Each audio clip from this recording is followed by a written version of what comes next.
जो first class है that is known as amoeboid protozoans. So ये लिखा हुआ एनसीईआरटी में, these organisms live in the fresh water, sea water और moist soil. Amoeboid protozoans, they move and capture their prey by putting the pseudopodia out. Pseudopodia क्या चीज है? They are known as false feet. इसका मतलब एक amoeba को जब अपने फूड को कैप्चर करना है तो वो सूडोपोडिया बनाएंगी। सबसे पहले वो सूडोपोडिया फूड को डिटेक्ट करेंगे एंड देन दो सूडोपोडिया आपस में फ्यूज होकर एक फूड वैक्यूल जैसी स्ट्रक्चर बना रही है और ये फूड वैक्यूल एग्जैक्टली साइटोप्लाज्म के अंदर एंटर कर जाती है। एंड अब क्या होगा? अब लाइसोसोम्स फ्यूज करेंगे with this food vacuole and food vacuole के अंदर जो कुछ भी होगा, चाहे वो लिपिड हो, चाहे प्रोटीन हो, चाहे कार्बोहाइड्रेट हो, दैट मीन्स वो उस particular micro organisms like algae के अंदर प्रेजेंट हो सकते हैं, राइट, उनका डाइजेशन स्टार्ट हो जाएगा। तो जब कार्बोहाइड्रेट, लिपिड एंड प्रोटीन्स का डाइजेशन स्टार्ट होगा तो क्या मोनोमर मिलेंगे? यस। लिपिड डाइजेशन से फैटी एसिड एंड ग्लिसरॉल मिलेंगे। प्रोटीन डाइजेशन से हमें अमाइनो एसिड्स ऑब्टेन होते हैं because protein is made up of amino acids. उसी तरीके से हमें कार्बोहाइड्रेट डाइजेशन से हमें मोनोसैकेराइड्स ऑब्टेन होगी। तो इस तरीके से अमीबा का लाइफ साइकिल आगे चलता है। Marine forms have silica cells on their surface. Some of them, such as ant amoeba, they are parasite.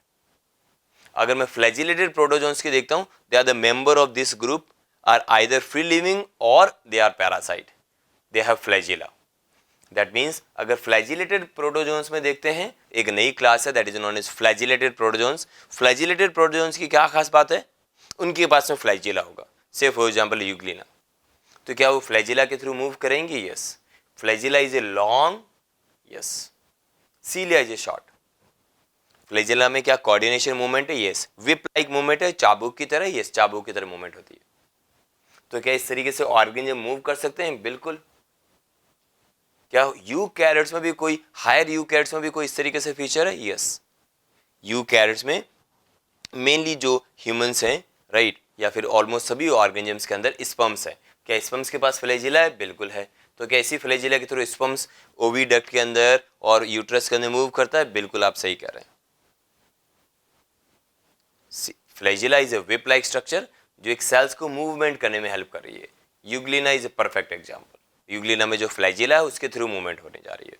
जितने भी मराइन एनवायरमेंट में रहने वाले प्रोटोजोन्स हैं या फिर कोई दूसरे एनिमल्स होंगे, उनके पास में कैल्शियम कार्बोनेट का एक्सोस्केलेटन और एंडोस्केलेटन मिलेगा।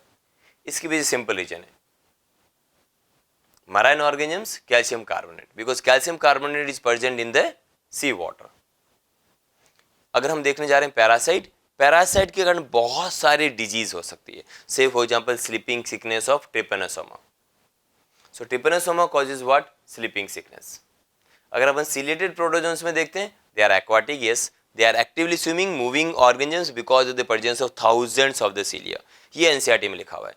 So they have a cavity known as gullet that open outside of the cell surface. That means क्या उनके पास में साइटोफेरिंक्स स्ट्रक्चर है? Yes.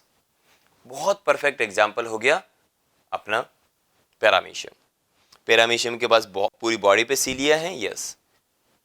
More than 2000 ciliars are present on the entire surface. तो क्या वो सीलियरी मूवमेंट करेंगे? यस। एक कोऑर्डिनेटेड मूवमेंट है, बिल्कुल सही।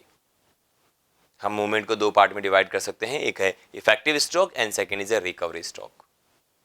इसके थ्रू पूरा का पूरा पैरामीशियम एक पर्टिकुलर डायरेक्शन के अंदर मूव करता है। What about parasitic? पैरासाइट्स के पास में लोकोमोटरी स्ट्रक्चर रखने की जरूरत नहीं है। जो भी एंडो पैरासाइट है जो ब्लड में रह रहे हैं, से फॉर एग्जांपल प्लाज्मोडियम, उनको लोकोमोशन की बिल्कुल भी जरूरत नहीं है बिकॉज ब्लड फ्लो के साथ में उनका मूवमेंट स्टार्ट हो जाएगा, मीन्स उनका ट्रांसपोर्ट स्टार्ट हो जाएगा from one place to another. वैसे भी कोई भी पैरासाइट जो ब्लड के अंदर है या फिर एंडोलिम्फ में है या फिर हमारे लिम्फेटिक सर्कुलेटरी सिस्टम का के अंदर रहेगा या ब्लड सर्कुलेटरी सिस्टम में रहेगा, उसमें हमें ये सब चीज़ें करने की ज़रूरत भी नहीं है क्योंकि हार्ट एग्जैक्टली इसको पंप करने जा रहा है। उसके पास खुद का लोकोमोटरी स्ट्रक्चर रखने की ज़रूरत नहीं है। ऐसा हम सभी एंडोपैरासाइट के लिए कर सकते हैं। हाँ, जो मराइन में रहेंगे उनके पास कैल्शियम कार्बोनेट का एक्सोस्केलेटन और एंडोस्केलेटन रखना मस्ट हो गया। जो सीलिएटा है जिसमें पैरामीशियम्स आते हैं। लिखा हुआ है आपके एनसीईआरटी में बहुत clearly, the coordinated movement of rows of cilia causes the water laden with the food to be steer into the gullet. For example is Paramecium. So that means there is a coordination movement in the cilia, और because of this coordination movement जो food है वो exactly गलट के अंदर enter करने जा रहा है। That means food enter into the cytopharynx. पहली बार एक सेल ने फेरिंक्स लाइक स्ट्रक्चर रखी है, पहली बार एक सेल ने एनस लाइक स्ट्रक्चर रखी है। Very peculiar example is paramecium. And because of this ciliary movement वो वाटर के साथ साथ में जो फूड पार्टिकल्स हैं वो भी एग्जैक्टली एक फनल शेप फेरिंग्स के अंदर एंटर कर जाते हैं, और जो फेरिंग शेप फनल का जो एंड पॉइंट है वो फूड वैक्यूल के अंदर कन्वर्ट हो जाएगा। एंड उसके बाद में lysosomes they are attach with this food vacuole और endosomes, and then digestion start. और अब ये फूड वैक्यूल पूरे साइटोप्लाज्म के अंदर डिस्ट्रीब्यूट हो रही है और पूरे के पूरे फूड को एक प्लेस से दूसरे प्लेस के ऊपर डिस्ट्रीब्यूट कर रही है। So digested food is distributed throughout the cytoplasm by the movement of the food vacuole inside the cytoplasm. और इस तरीके से अमाइनो एसिड, मोनोसैकेराइड पूरी बॉडी को मिलने जा रहे हैं। ग्लूकोज जैसे पूरी बॉडी को मिलेगा, ग्लाइकोलाइसिस साइकिल परफॉर्म हो जाएगी, and after that is a Krebs cycle. Pyruvate जो बनने जा रहा है that is transported to mitochondria and CO2 is produce. अगर हम स्पोरोजोन्स को देखते हैं जो कि मेनली पैरासाइट हैं, राइट, यहाँ पे डाइवर्स ऑर्गेनिज्म मिलते हैं that have a infectious spore like stage in their life cycle. ये लाइन बहुत ही क्लियरली आपके एनसीईआरटी के अंदर मेंशन है कि sporozoa has spore like structure, they are spores in their life cycle. That means उनका रिप्रोडक्टिव स्टेज का एक पार्ट है स्पोर बनाना, वो स्पोर्स बना सकते हैं, बट स्पोर बनाने का जो पोटेंशियल है वो प्लांट्स के अंदर होता है। But eukaryotes, first eukaryotes means protozoa से that's yes they can also make spores, right. Spores means उनका एसेक्सुअल मोड ऑफ रिप्रोडक्शन बहुत स्ट्रांग है, इसलिए पैरासाइट लाइफ के लिए बहुत अच्छा अडेप्टेशन है। हम इसको एक नए वीडियो के अंदर देखेंगे अगर उनके पास में स्पोर्स है तो अगर स्पोरोजोआ में सबसे नोटोरियस एग्जांपल आप देखेंगे तो एनसीईआरटी ने लिखा है the most notorious is Plasmodium malarial parasite which causes malaria, a disease which have a staggering effect on human population, जिसका बहुत लीथल इफेक्ट पड़ता है ऑन ह्यूमन पॉपुलेशन, जो ह्यूमन के लिए सबसे बड़ा चैलेंज है। More than 10 lakhs people died because of this malaria every year. Malaria सबसे डेडलीस्ट डिजीज है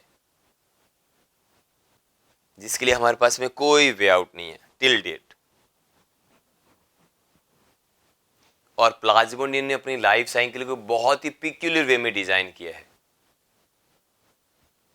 इसलिए हम इस क्लास को बोल के जा रहे हैं the most notorious is Plasmodium.